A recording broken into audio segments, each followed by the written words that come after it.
Hello દોસ્તો, કેમ છો? મજામાં ને? ઇન્ડો આઈએસમાં આપ સૌનું સ્વાગત છે. આજનો આપણો પહેલો આર્ટિકલ ANASIS-2 સેટેલાઇટના બારામાં છે. તો જો આ જે આર્ટિકલ છે તો તે જીપીએસસી માટે ખૂબ જ ઇમ્પોર્ટન્ટ છે. ક્વેશ્ચન અહીંયાથી કઈ પ્રકારનો બની શકે છે? તો જીપીએસસી પૂછી શકે છે કે ANASIS-2 સેટેલાઇટ રિસન્ટલી ન્યૂઝમાં હતું, તો આ કઈ કન્ટ્રીનું સેટેલાઇટ છે?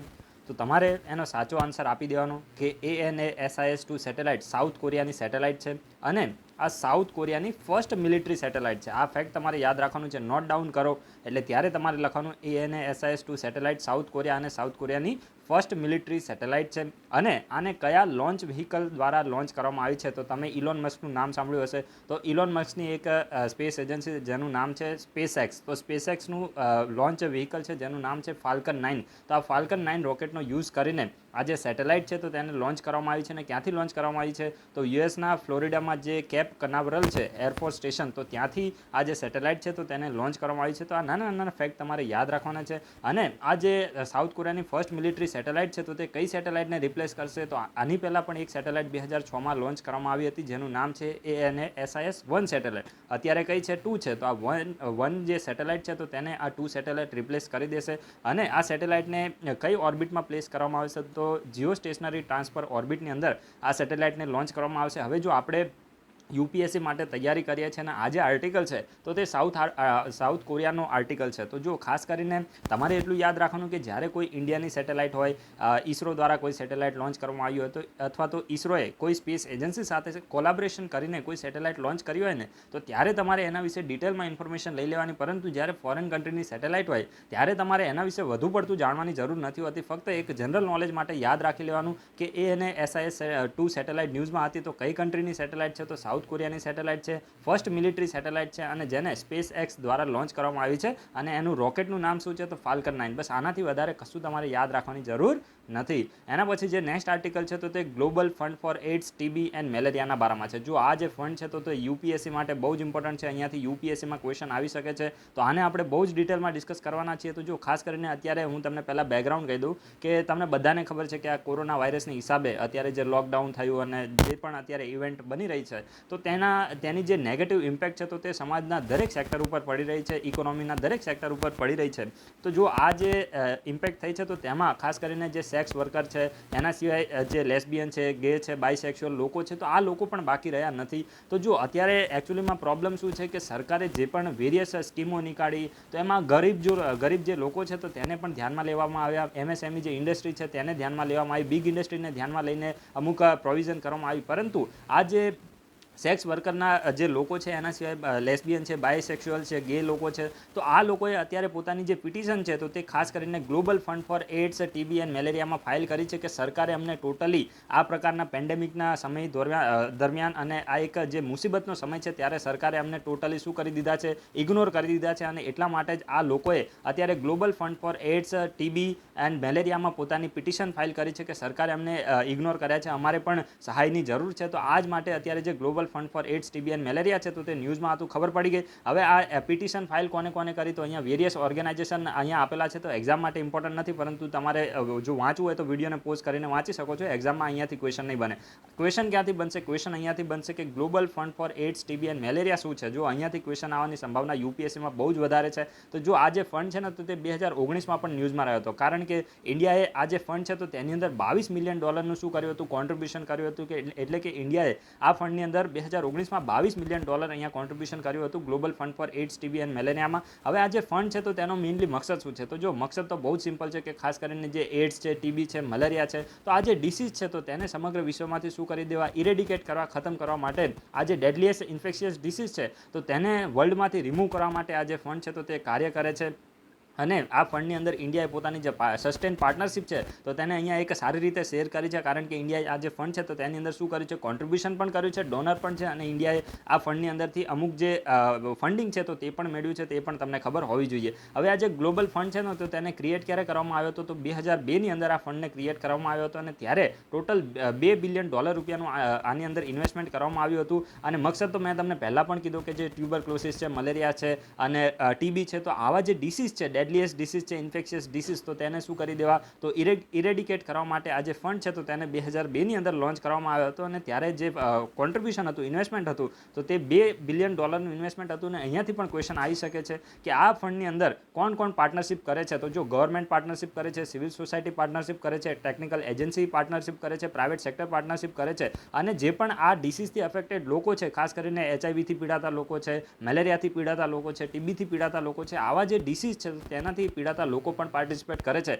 તો અહીંયા તમને UPSC સ્ટેટમેન્ટ આપીને કન્ફ્યુઝ કરી શકે છે કે જે global fund for TB, malaria and AIDS છે તો તેમાં ફક્ત ગવર્મેન્ટ જ પાર્ટિસિપેટ કરે છે. તો એ સ્ટેટમેન્ટ કેવું હશે, સરાસર રોંગ હશે. તમારે કહેવાનું કે આ પ્રકારના મજાક બંધ કરો, ઠીક છે. એના પછી હવે આપણે અત્યારે TB ન્યૂઝમાં છે ને, તો અહીંયાથી ક્વેશ્ચન બનવાની સંભાવના છે. એડ્સ અને મલેરિયા વિશે એટલા બધા ક્વેશ્ચન નહીં બને, પણ આ TB વિશે ક્વેશ્ચન આવી શકે છે. તો TB વિશે તમને ઇન્ફોર્મેશન હોવી જોઈએ. અત્યારે આ ઓપોર્ચ્યુનિટીનો યુઝ કરીને આપણે એના વિશે પણ ઇન્ફોર્મેશન લઈએ. તો જો જે TB ડિસીઝ છે ને, તો એક બેક્ટેરિયાથી થાય છે. હવે એ બેક્ટેરિયાનું નામ શું છે, તો માઇક્રોબેક્ટેરિયમ ટ્યુબરક્લોસિસ. આ યાદ રાખવાનું છે તમારે, બહુ જ ઇમ્પોર્ટન્ટ છે, જનરલ નોલેજમાં પણ કામમાં આવશે. તો TB એક બેક્ટેરિયાથી થાય છે જેનું નામ છે માઇક્રોબેક્ટેરિયમ ટ્યુબરક્લોસિસ. અને મેઇનલી આપણા જે લંગ્સ હોય છે તો તેને શું કરે છે, અફેક્ટ કરે છે. તો તમને ખબર પડી ગઈ. હવે TB જે છે ને, તો એક ક્યોરેબલ છે પણ અને પ્રિવેન્ટેબલ પણ છે. હવે ક્યોરેબલનો મતલબ શું થાય કે TB એક વખત વ્યક્તિને થઈ જાય, માની લો કે X નામનો પર્સન છે, તેને TB થઈ ગયો, તો એ જે TB છે તો તેને ખતમ પણ કરી શકાય છે. એટલે કે TB થઈ ગયા પછી તેને ક્યોર પણ કરી શકાય છે અને પ્રિવેન્ટ પણ કરી શકાય છે. એટલે કે આ X નામના વ્યક્તિને TB થતો રોકી પણ શકાય છે. સમજી ગયા? તો આ તમારે યાદ રાખવાનું છે. UPSC તમને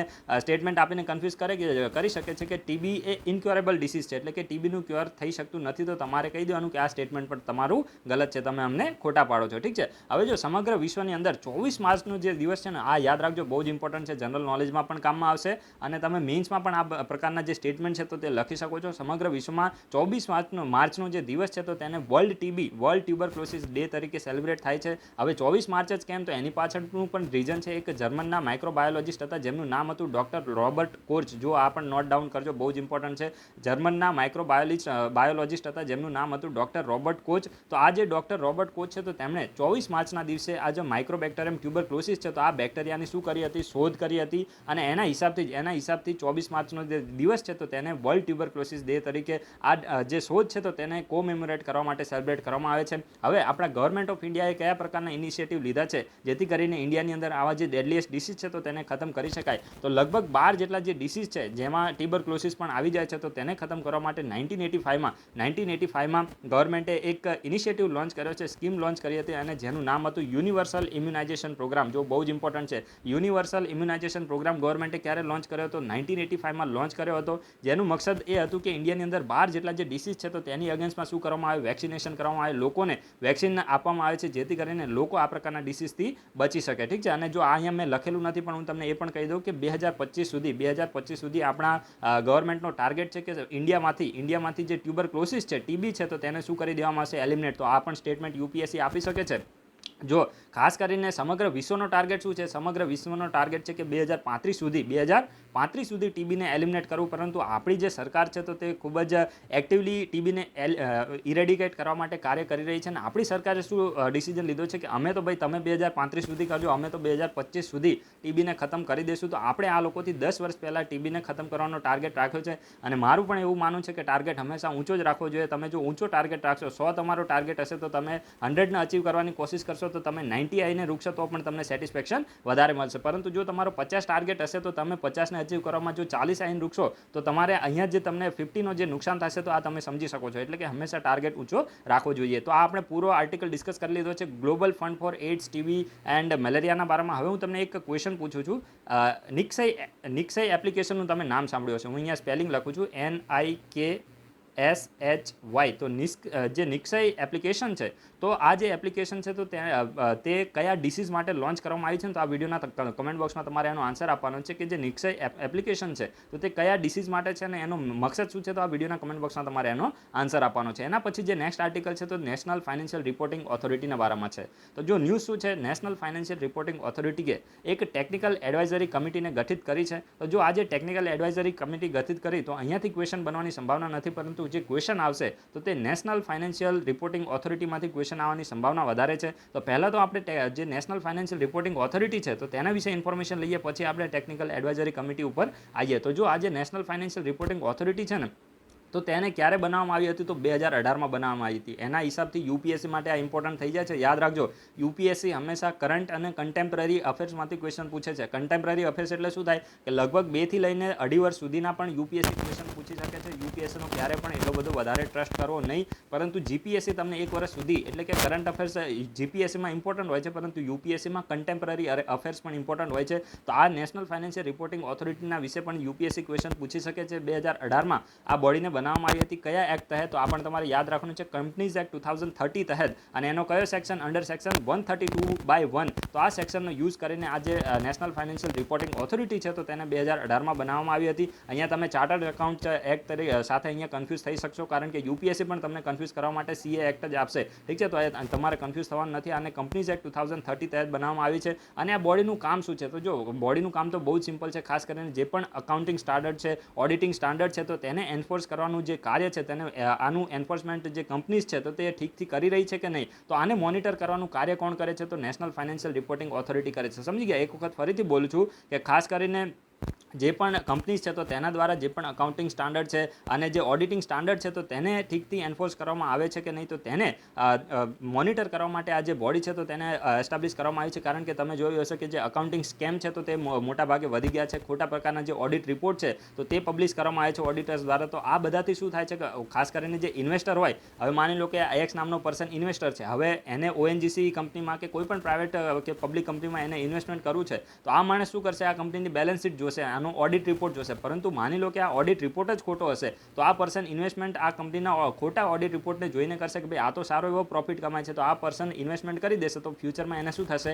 નુકસાન થશે, એની સાથે છેતરપિંડી થશે. સમજી ગયા? તો આ બધી વસ્તુને રોકવા માટે જ નેશનલ ફાઇનાન્શિયલ રિપોર્ટિંગ ઓથોરિટી કાર્ય કરે છે, જેથી કરીને જે લોકોનો અને જે ઇન્વેસ્ટર છે, તો તેનો કોન્ફિડન્સ ખાસ કરીને જે ફાઇનાન્શિયલ ડિસ્ક્લોઝર છે કંપનીના, તો તેની અંદર વધે. તો આ જ મકસદથી આ નેશનલ ફાઇનાન્શિયલ રિપોર્ટિંગ ઓથોરિટી કામ કરે છે. અને આની કમ્પોઝિશન શું છે? તો કમ્પોઝિશન એટલી ઇમ્પોર્ટન્ટ નથી, તેમ છતાં આપણે ડિસ્કસ કરી લઈએ. ટોટલ આમાં મેક્સિમમ કેટલા મેમ્બર હોય છે? તો 15 અહીંયા મેમ્બર હોય છે. અને જે નેશનલ ફાઇનાન્શિયલ રિપોર્ટિંગ ઓથોરિટીના જે ચેરમેન છે, તો તેને કોના દ્વારા અપોઇન્ટ કરવામાં આવે છે? સેન્ટ્રલ ગવર્મેન્ટ દ્વારા અપોઇન્ટ કરવામાં આવે છે. અને ફંક્શન ડ્યુટી મેં તમને ઓલરેડી કહી દીધી છે. અને પાવર અને ફંક્શનની આપણે વાત કરીએ, તો આની પાવર અને ડ્યુટીઝની વાત કરીએ, તો જો ખાસ કરીને કોઈ પણ જે કંપની છે, અગર તેની જે પેડ અપ કેપિટલ 500 કરોડથી વધારે છે અને તેનો એન્યુઅલ ટર્નઓવર 1000 કરોડથી વધારે છે, એક વખત ફરીથી બોલું છું, કોઈ પણ કંપનીનો જે પેડ અપ કેપિટલ છે, તો તે 500 કરોડથી વધારે છે અને એનું જે એન્યુઅલ ટર્નઓવર છે, તો 1000 કરોડથી વધારે છે, તો આવી માની લો કે લિસ્ટેડ કંપની છે કે અનલિસ્ટેડ કોઈ પણ કંપની હોય, તો એના જે અકાઉન્ટિંગ સ્ટેટમેન્ટ છે, તો તેને પ્રોબ કરવાની, એટલે કે તેની ચકાસણી કરવાની જે પાવર છે, તો તે કોને આપવામાં આવ્યો છે? તો તે નેશનલ ફાઇનાન્શિયલ રિપોર્ટિંગ ઓથોરિટીને આપવામાં આવ્યો છે. એક વખત ફરીથી બોલું છું, લિસ્ટેડ કંપની હોય કે અનલિસ્ટેડ કંપની હોય, અગર તેની પેડ અપ કેપિટલ 500 કરોડથી વધુ છે અને જે ટર્નઓવર છે, તો તે 1000 કરોડથી વધુ છે, તો આવી જે કોઈ પણ કંપનીઝ હોય, તો તેના ફાઇનાન્શિયલ સ્ટેટમેન્ટ, એના ઓડિટિંગ રિપોર્ટને પ્રોબ કરવાની જે પાવર છે, તો તે કોને આપવામાં આવ્યો છે? નેશનલ ફાઇનાન્શિયલ રિપોર્ટિંગ ઓથોરિટીને આપવામાં આવ્યો છે. અને જે institute of chartered accounts of India છે, તો તેની સાથે જોડાયેલા કોઈ પણ મેમ્બર અગર કોઈ પણ પ્રકારની મિસકન્ડક્ટ કમિટ કરે, તો તેના અગેન્સ્ટમાં જે ઇન્વેસ્ટિગેશન કરવાનો જે પાવર છે, તો તે પણ કોને આપવામાં આવ્યો છે? નેશનલ ફાઇનાન્શિયલ રિપોર્ટિંગ ઓથોરિટીને આપવામાં આવ્યો છે. આ બધા ફેક્ટ તમે યાદ રાખજો. અને આમાંથી ઇમ્પોર્ટન્ટ જે પણ હોય એ તમારે નોટ ડાઉન કરવાનું છે. બધું નોટ ડાઉન કરવાનું હોતું નથી. મેં તમને પહેલાં પણ નોટ્સ કેવી રીતે બનાવી, તો એ મેં તમને કીધું છે. હવે આપણે આજે અત્યારે ટેકનિકલ એડવાઇઝરી કમિટી બની, તો તેના વિશે પણ ઇન્ફોર્મેશન લઈ લઈએ. તો આજે ટેકનિકલ એડવાઇઝરી કમિટી બની, તો એ કોની ચેરમેનશિપમાં છે, કોની અધ્યક્ષતામાં છે? તો જો નારાયણ સ્વામીની અધ્યક્ષતામાં છે. હવે આ જે નારાયણ સ્વામી છે ને, તો તે આઈઆઈએમના શું છે? આઈઆઈએમ બેંગાલુરુના એક પ્રોફેસર છે. તો આ પણ તમારે નામ યાદ રાખવાની જરૂર નથી, પણ અત્યારે જે ટેકનિકલ એડવાઇઝરી કમિટી છે, તો તેનું કામ શું હશે ને એની કમ્પોઝિશન આપણે ધ્યાનમાં લઈ લઈએ, કારણ કે અહીંયાથી કદાચ ક્વેશ્ચન આવી જશે. ઠીક છે? આમાં જુઓ ટોટલ 7 મેમ્બર હશે અને આ જે ટોટલ 7 મેમ્બર છે, તો એમાં ચેરમેન પણ સામેલ છે. એટલે કે એક ચેરમેન હશે અને બીજા અહીંયા 6 મેમ્બર હશે. અને આનું મેનલી કાર્ય શું હશે? તો જે નેશનલ ફાઇનાન્શિયલ રિપોર્ટિંગ ઓથોરિટી હમણાં આપણે ડિસ્કસ કરી, તો તેને ખાસ કરીને જે અકાઉન્ટિંગ સ્ટાન્ડર્ડ છે, એના સિવાય ઓડિટિંગ સ્ટાન્ડર્ડ રિલેટેડ જે ઇસ્યુઝ હશે, તો તેના વિશે એડવાઇઝ અને એડ કરવાનું કાર્ય હશે. સમજી ગયા? એટલે કે નેશનલ ફાઇનાન્શિયલ રિપોર્ટિંગ ઓથોરિટીને અકાઉન્ટિંગ સ્ટાન્ડર્ડ અને ઓડિટિંગ સ્ટાન્ડર્ડમાં એડ એન્ડ એડવાઇઝ આપવાનું જે કાર્ય છે, તો તે ટેકનિકલ એડવાઇઝરી કમિટી દ્વારા કરવામાં આવશે. બાકી તો એટલું બધું ઇમ્પોર્ટન્ટ નથી. તમારે જે યાદ રાખવાનું છે, તો તે નેશનલ ફાઇનાન્શિયલ રિપોર્ટિંગ ઓથોરિટીના વિશે ઇન્ફોર્મેશન લેવાની છે. 2018માં આ બોડીને ગઠિત કરવામાં આવી હતી અને કંપનીઝ એક્ટ 2030 તહેત આજે 13 તહેત આ જે બોડી છે, તો તેને બનાવવામાં આવી છે. ઠીક છે? એના પછી જે નેક્સ્ટ આર્ટિકલ છે તો તે પ્રિલિમ માટે એટલો ઇમ્પોર્ટન્ટ નથી, પરંતુ મેન્સ માટે ઇમ્પોર્ટન્ટ છે. અગર જો પ્રિલિમમાં ક્વેશ્ચન આવશે તો અહીંયાથી જ ક્વેશ્ચન બનશે કે જે house hold social consumption education report છે તો તે કોને રિલીઝ કરે છે, તો તમારે આન્સર આપી દેવાનો નેશનલ સ્ટેટિસ્ટિકલ ઓફિસ. બસ અહીંયાથી જ ક્વેશ્ચન બનશે, આનાથી વધારે પ્રિલિમમાં ક્વેશ્ચન નહીં બને. પરંતુ હવે હું તમને જે મસાલો આપીશ, મતલબ જે પણ પોઈન્ટ તમને કહીશ તો તે તમને મેન્સ માટે સારા એવા અહીંયાથી તમને પોઈન્ટ મળવાના છે. તો તમે વિડીયોને પોઝ કરીને દરેક પોઈન્ટને લખી લેજો, કારણ કે આ પ્રકારના પોઈન્ટ તમે લખશો અને સાથે એમ લખી દેશો કે ભાઈ રિસન્ટલી નેશનલ સ્ટેટિસ્ટિકલ ઓફિસ દ્વારા એક રિપોર્ટ રિલીઝ કરવામાં આવ્યો છે જેનું ટાઇટલ છે house hold social consumption and education. તો આ રિપોર્ટ પ્રમાણે આ પ્રકારની ફાઇન્ડિંગ મળી છે, તો આ તમારે લખવાનું છે. તો જો આ જે રિપોર્ટ છે ને તો તેની અંદર લગભગ 1.3 લાખ જે હાઉસ હોલ્ડ છે, જેમાં 8,000 વિલેજ અને 6,000 અર્બન બ્લોકના જે હાઉસ હોલ્ડ છે તો તેનો સમાવેશ કરવામાં આવ્યો છે. આ એક વખત ફરીથી બોલું છું, આ જે રિપોર્ટ છે તો તેની અંદર 1.13 લાખ જે હાઉસ હોલ્ડ છે તો તેનો સર્વે કરવામાં આવ્યો છે, જે લગભગ 8,000 વિલેજીસ અને 6,000 અર્બન એરિયામાંથી આવે છે. હવે આ જે સર્વે થયો તો એની અંદર કી ફાઇન્ડિંગ શું મળી છે, તો કી ફાઇન્ડિંગ જો આ મેન્સ માટે બહુ જ ઇમ્પોર્ટન્ટ છે. સાથે સાથે જો મેન્સની તૈયારી કરતા હોય તો તમે નોટ બનાવી દેજો. તો આ રિપોર્ટ પ્રમાણે ફાઇન્ડિંગ મળી છે કે હજુ પણ રૂરલ એરિયા એટલે કે ગ્રામ્ય વિસ્તાર અને જે શહેરી વિસ્તાર છે તો તેમાં લિટરેસી અને ખાસ કરીને જે સ્કૂલની એક્સેસિબિલિટી છે, એટલે કે ઘરથી નજીક કેટલી સ્કૂલ છે, બાળકો કેટલી નજીકમાં તેને સ્કૂલ ઉપલબ્ધ છે, એના સિવાય જે હાઉસ હોલ્ડનું એજ્યુકેશન ઉપર એક્સપેન્ડિચર છે, એટલે કે શિક્ષણ ઉપર જે પરિવારોનું ખર્ચ થાય છે તો તેમાં ગ્રામ્ય વિસ્તાર અને શહેરી વિસ્તારમાં હજુ પણ શું જોવા મળે છે, બહુ જ મોટો ગેપ જોવા મળે છે. અને જો ખાસ કરીને લગભગ 7% બાળકો જ ગ્રામ્ય વિસ્તારના એવા છે જેને પોતાના ઘરથી 1 કિલોમીટરની નજીક, જો આ ફાઇન્ડિંગ તમે મેન્સમાં લખશો તો તમારો આન્સર બહુ જ સારો થઈ જશે. ફક્ત 7% જ ગ્રામ્ય વિસ્તારના બાળકો એવા છે જેમને પોતાના ઘરથી 1 કિલોમીટર નજીક પોતાની સ્કૂલ અવેલેબલ છે. અને અગર આપણે શહેરી વિસ્તારની વાત કરીએ તો જો બહુ જ મોટો ડિફરન્સ છે. શહેરી વિસ્તારમાં 87.2% બાળકો એવા છે જેમને પોતાના ઘરથી 1 કિલોમીટર નજીકમાં શાળા અવેલેબલ છે. એટલે તમે અહીંયા સમજી શકો છો કે ગ્રામ્ય વિસ્તારમાં 7% બાળકો છે અને શહેરી વિસ્તારમાં 87.2% બાળકો છે. એટલે કેટલો મોટો અહીંયા ડિફરન્સ તમને જોવા મળી રહ્યો છે. એના સિવાય અગર આપણે લિટરેસી રેટની વાત કરીએ તો જો ઓલ ઇન્ડિયા લેવલે જે લિટરેસી રેટ છે, હવે એને મેજર કરવા માટે 7 વર્ષથી વધુ ઉંમરના બાળકોને ધ્યાનમાં લેવામાં આવે છે, 7 વર્ષથી વધુ ઉંમરના લોકોને ધ્યાનમાં લેવામાં આવે છે. તો જો આ જે ઓલ ઇન્ડિયા લિટરેસી રેટ છે તો ઇન્ડિયાની અંદર કેટલો છે, તો 77.7% ઇન્ડિયાની અંદર ઓલ ઇન્ડિયા લિટરેસી રેટ છે. હવે એની અંદર ગ્રામ્ય વિસ્તારમાં કેટલો છે તો એ પણ તમે મેન્સમાં લખી શકો છો. તો ગ્રામ્ય વિસ્તારમાં 73.5% છે અને શહેરી વિસ્તારમાં કેટલો છે તો 87.7% છે. એટલે કે અહીંયા પણ તમને જે ડિફરન્સ છે તો તે જોવા મળી રહ્યો છે. આ તમે બધું યાદ નહીં રહે, તમે આને નોટ ડાઉન કરતા રહેજો, બહુ જ ઇમ્પોર્ટન્ટ થશે. ઠીક છે.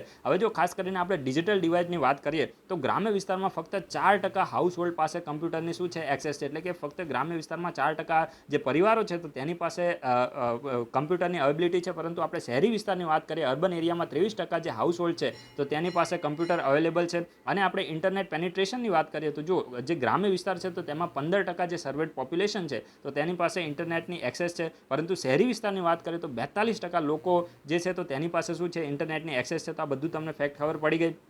અને જે around 76% of the rural children are attending primary and middle schools run by the government. હવે આ શું કહેવા માંગે છે કે જે ગ્રામ્ય વિસ્તાર છે ને રૂરલ એરિયા, તો તેની અંદર 76% બાળકો, જો આ બહુ જ ઇમ્પોર્ટન્ટ છે, ગ્રામ્ય વિસ્તારની અંદર 76% બાળકો એવા છે જે પ્રાઇમરી અને જે સેકન્ડરી એજ્યુકેશન છે તો તે ક્યાંથી લે છે, ગવર્મેન્ટ સ્કૂલમાંથી લે છે. પરંતુ અગર આપણે શહેરી વિસ્તારની વાત કરીએ તો ફક્ત 38% બાળકો જ એવા છે જે પોતાનું પ્રાઇમરી અને સેકન્ડરી એજ્યુકેશન ગવર્મેન્ટ સ્કૂલમાંથી રહી રહ્યા છે. એનો મતલબ કે બાકીના જે પર્સન્ટેજ બાળકો છે તો તે ક્યાંથી એજ્યુકેશન લે છે, તો પ્રાઇવેટ સ્કૂલમાંથી એજ્યુકેશન લે છે. એટલે જે શહેરી વિસ્તાર છે તો ત્યાં પ્રાઇવેટ સ્કૂલોનું જે પેનિટ્રેશન છે, પ્રાઇવેટ સ્કૂલમાં જે બાળકોની જવાની સંખ્યા છે તો તે ખૂબ જ વધારે છે. તો આ પણ તમારે યાદ રાખવાનું છે. અત્યારે મેં તમને ફાઇન્ડિંગ કીધી, આ મને પણ ખબર છે કે મને પણ બધા યાદ નથી રહેવાના, તમને પણ યાદ નહીં રહે. પરંતુ જો તમે નોટ ડાઉન કર્યા હશે અને આને તમે રિવાઇઝ કરશો અને આ પ્રકારનું તમારે કંઈ પણ એજ્યુકેશન વિશે લખવાનું આવે કે શહેરી વિસ્તાર અને ગ્રામ્ય વિસ્તારમાં એજ્યુકેશનમાં શું ડિફરન્સ જોવા મળી રહ્યો છે અને અત્યારે પણ શું કયા પ્રકારનો ગેપ બંનેમાં જોવા મળી રહ્યો છે, તો ત્યારે તમે આ રિપોર્ટને કોટ કરશો તો તમારા આન્સરની જે વેલ્યુ છે તો તે વધી જશે અને મારી ગેરંટી છે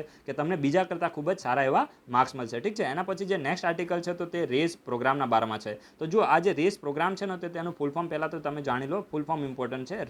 retrofit of air conditioning to improve indoor air quality for safety and efficiency. તો આ જે રેસ પ્રોગ્રામ છે તો તે કોના દ્વારા લોન્ચ કરવામાં આવ્યો છે? જો અત્યારે છે ને મિનિસ્ટ્રી ઓફ પાવરે આ જે રેસ પ્રોગ્રામ છે તો તેને લોન્ચ કર્યો છે, પરંતુ આ ઇનિશિયેટિવ કોનો છે અહીંયાથી ક્વેશ્ચન બનશે. મિનિસ્ટ્રી ઓફ પાવરે આ પ્રોગ્રામને લોન્ચ તો કર્યો, પરંતુ આ જે પ્રોગ્રામ છે તો તે જોઈન્ટ ઇનિશિયેટિવ છે એનર્જી એફિશિયન્સી સર્વિસ લિમિટેડ અને યુનાઇટેડ સ્ટેટ ખાસ કરીને યુએસએડ, જેનું ફૂલ ફોર્મ થાય છે United state agency four international development. આ ઇમ્પોર્ટન્ટ છે, યાદ રાખજો. તો આ જે રેસ પ્રોગ્રામ છે તો તે કોનો ઇનિશિયેટિવ છે? તો આ જે રેસ પ્રોગ્રામ છે તો તે energy efficiency services limited and United state agency four international development, આ બંનેનો જોઈન્ટ ઇનિશિયેટિવ છે, જેને લોન્ચ કોના દ્વારા કરવામાં આવ્યો છે? તો લોન્ચ કરવામાં આવ્યો છે મિનિસ્ટ્રી ઓફ પાવર, કારણ કે આ જે એનર્જી એફિશિયન્સી સર્વિસ લિમિટેડ છે તો મિનિસ્ટ્રી ઓફ પાવરના તહેત જ આવે છે. હવે આ જે પ્રોગ્રામ છે તો તેનો મેઇનલી મકસદ શું છે? તો જો ખાસ કરીને લોકો જ્યારે ઓફિસમાંથી ઘરે પાછા આવે, એના સિવાય પબ્લિક પ્લેસથી પાછા આવે, ત્યારે તેમને પોતાના ઘરની અંદર પોતાની જે ઇન્ડોર એર ક્વોલિટી છે તો તે સારી હોવી ખૂબ જ જરૂરી છે, કારણ કે એનાથી પોતાની જે ઓવરઓલ પ્રોડક્ટિવિટી છે, વ્યક્તિની ઓવરઓલ પ્રોડક્ટિવિટી અને વ્યક્તિની જે હેલ્થ છે તો તે પણ શું થાય છે? ઇમ્પ્રૂવ થાય છે. એના માટે જે ઇન્ડોર એર ક્વોલિટી છે તો તેને ઇમ્પ્રૂવ કરવા માટે આ જે રેસ પ્રોગ્રામ છે તો તે એનર્જી એફિશિયન્સી સર્વિસ લિમિટેડ અને યુએસએડ, એનો ફૂલ ફોર્મ થાય છે United state agency four international development, તો આ બંને દ્વારા સાથે મળીને આ રેસ પ્રોગ્રામને લોન્ચ કરવામાં આવ્યો છે. અને મકસદ તો મેં તમને પહેલાં પણ કીધું કે રેસ પ્રોગ્રામનો મકસદ શું છે? તો જે ઇન્ડોર એર ક્વોલિટી છે એના સિવાય ખાસ કરીને જે એસીઝ હોય, એર કન્ડિશન્સ હોય, તો એની અંદર જે એનર્જી એફિશિયન્સી છે તો તેને વધારવા માટે આ પ્રોગ્રામને લોન્ચ કરવામાં આવ્યો છે. તો આ ફેક્ટ તમારે યાદ રાખવાનું છે. હવે તમે અહીંયા છે ને આનું ફૂલ ફોર્મ એક્ઝામમાં પૂછાશે નહીં. જો એક વસ્તુ યાદ રાખવાની, જ્યારે પણ કોમ્પ્લિકેટેડ ફૂલ ફોર્મ હોય, હવે આટલું મોટું કોમ્પ્લિકેટેડ ફૂલ ફોર્મ આપણે વાંચતા જેટલી વાર લાગે છે તો ક્વેશ્ચન આવવાની સંભાવના આમાંથી બહુ જ ઓછી છે. તો તમારે યાદ શું રાખવાનું કે જે રેસ પ્રોગ્રામ છે તો તે કોનો જોઈન્ટ ઇનિશિયેટિવ છે? તો energy efficiency services limited and United state agency four international development. તો આનો જોઈન્ટ ઇનિશિયેટિવ છે અને લોન્ચ કોને કર્યો છે? તો મિનિસ્ટ્રી ઓફ પાવરે લોન્ચ કર્યો છે. મકસદ શું છે? તો જો જે ઇન્ડોર એર ક્વોલિટી છે, ઇન્ડોર એર ક્વોલિટી, તો તેને ઇમ્પ્રૂવ કરવા માટે પ્રોગ્રામને લોન્ચ કરવામાં આવ્યો છે. એના પછી જે નેક્સ્ટ આર્ટિકલ છે તો તે ખાસ કરીને એમરજન્સી મેડિકલ સર્વિસના બારામાં છે. તો જો એમરજન્સી મેડિકલ સર્વિસ છે તો તે અત્યારે ઇન્ડિયાએ અને માલદીવે એક એગ્રીમેન્ટ સાઇન કર્યો છે કે માલદીવનું કેપિટલ છે માલે, તો ત્યાં ઇમરજન્સી મેડિકલ સર્વિસને શું કરવામાં આવશે? શરૂ કરવામાં આવશે. તો જો આ જે ખાસ કરીને એગ્રીમેન્ટ છે તો ઇન્ડિયા અને માલદીવનું જે બાયલેટરલ કોઓપરેશન છે, જેને હેલ્થ સેક્ટરમાં અને ડિઝાસ્ટર મેનેજમેન્ટ સેક્ટરમાં, તો આ જે ઇન્ડિયા અને માલદીવનું કોલાબરેશન છે તો તેને વધારશે. તો અગર તમારે ઇન્ડિયા અને માલદીવના રિલેશન વિશે કંઈ પણ લખવાનું આવે ત્યારે તમે આ નાનો એવો કોડ પણ કરી દો. જો ખાસ કરીને અત્યારે કરંટ અફેર્સ આપણે ડિસ્કસ કરીએ છીએ તો તે ફક્ત પ્રિલિમ માટે હોતા નથી, મેન્સ માટે પણ આર્ટિકલ હોય છે. તમારે એને કઈ રીતે યુઝ કરવો એ તમારે યાદ રાખવાનું છે. હવે માની લો કે ઇન્ટરનેશનલ રિલેશનમાં ઇન્ડિયા અને માલદીવ વિશે કંઈ લખવાનું આવ્યું તો ત્યારે તમે લખી શકો કે હેલ્થ સેક્ટરમાં કોઓપરેશન વધારવા માટે ઇન્ડિયા અને માલદીવે રિસન્ટલી એક એગ્રીમેન્ટ સાઇન કર્યો છે, જેનું નામ છે એમરજન્સી મેડિકલ સર્વિસ. હવે આ જે ઇમરજન્સી મેડિકલ સર્વિસ છે તો તેની અંદર જે ક્રિટિકલ હેલ્થ સર્વિસ છે તો તે ઇન્ડિયા માલદીવની અંદર પ્રોવાઈડ કરશે. તો આ બધા તમે ફેક્ટ લખો તો તમારા જે આન્સરની વેલ્યુ છે તો તે બીજા કરતાં કંઈક વધી જાય, કારણ કે દરેક લોકો લખે એનાથી તમે થોડું અલગ લખો તો તમારા આન્સરની વેલ્યુ વધી જાય છે. ઠીક છે. હવે આપણે જો ખાસ કરીને અત્યારે માલદીવ વિશે આપણે ઇન્ફોર્મેશન લઈ લીધી. હવે મેં આજથી થોડા દિવસ પહેલાં મેં તમને ઓપરેશન સાગર વિશે ઇન્ફોર્મેશન આપી હતી. સાગરનું ફૂલ ફોર્મ થાય છે security and growth for all in the region. ઠીક છે. અહીંયા લખેલું નથી પણ આપણા પ્રધાનમંત્રીનું વિઝન છે. તમને ખબર હોય તો ઇન્ડિયન ઓશન રીજનમાં જેટલા પણ સ્મોલ આઇલેન્ડ કન્ટ્રીઝ છે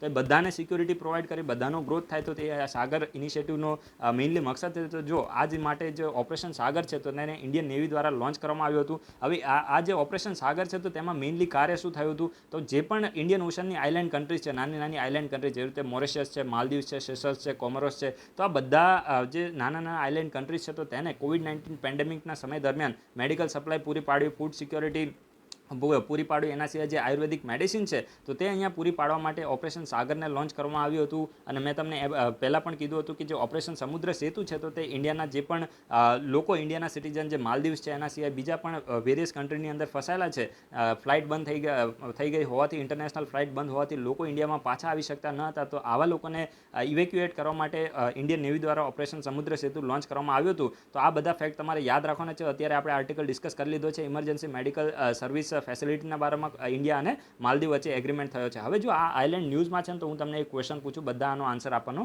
પ્રયત્ન કરજો. તમારે કહેવાનું છે કે જે અગાલેગા આઇલેન્ડ છે, અગાલેગા આઇલેન્ડ, તો આ અગાલેગા આઇલેન્ડ આ 4 કન્ટ્રીમાંથી કઈ કન્ટ્રીનો પાર્ટ છે એ તમારે કહેવાનું છે. એના સિવાય એક બીજો પણ તમારી માટે ક્વેશ્ચન હતો કે જે અત્યારે જે આ 4 મેં તમને અત્યારે કન્ટ્રી કીધી છે, તો આ 4 કન્ટ્રીમાંથી કઈ એવી કન્ટ્રી છે જેને સમગ્ર વિશ્વનો પહેલો સોવરન બ્લુ બોન્ડ, જો બહુ જ ઇમ્પોર્ટન્ટ છે, અહીંયાથી તો ક્વેશ્ચન બનવાની સંભાવના યુપીએસસીમાં સૌથી વધારે છે, કારણ કે યુપીએસસીમાં અહીંયાથી ક્વેશ્ચન આવી શકે છે. આ 4 કન્ટ્રીમાંથી કઈ કન્ટ્રી એવી છે જેને સમગ્ર વિશ્વનો પહેલો સોવરન બ્લુ બોન્ડ લોન્ચ કર્યો છે? તો એન્વાયરમેન્ટના પોઈન્ટ ઓફ વ્યૂ આ જે ક્વેશ્ચન છે તો તે બહુ જ ઇમ્પોર્ટન્ટ છે. ઠીક છે, જો હું તમને જ્યારે ક્વેશ્ચન પૂછું ને તો એને પણ તમે સાથે સાથે નોટ ડાઉન કરતા રહો, કારણ કે હું ક્વેશ્ચન હંમેશા કરંટ અફેર્સમાંથી જ પૂછીશ. જે રીતે મેં તમને આજે જે નિક્ષય એપ્લિકેશન વિશે કીધું, તો આ એપ્લિકેશન પણ બહુ જ ઇમ્પોર્ટન્ટ છે અને એના વિશે પણ ક્વેશ્ચન આવી શકે છે. અને જે અગાલેગા આઇલેન્ડ છે, એના સિવાય સોવરન બ્લુ બોન્ડ છે, તો આ બધા અહીંયાથી ક્વેશ્ચન આવી શકે છે. તો તમારે આન્સર આપવાનો પ્રયત્ન કરવાનો છે અને નોટ ડાઉન પણ સાથે સાથે કરતું રહેવાનું છે. એના પછી જે નેક્સ્ટ આર્ટિકલ છે તો મુખ્યમંત્રી ઘર ઘર રાશન યોજનાના બારામાં છે.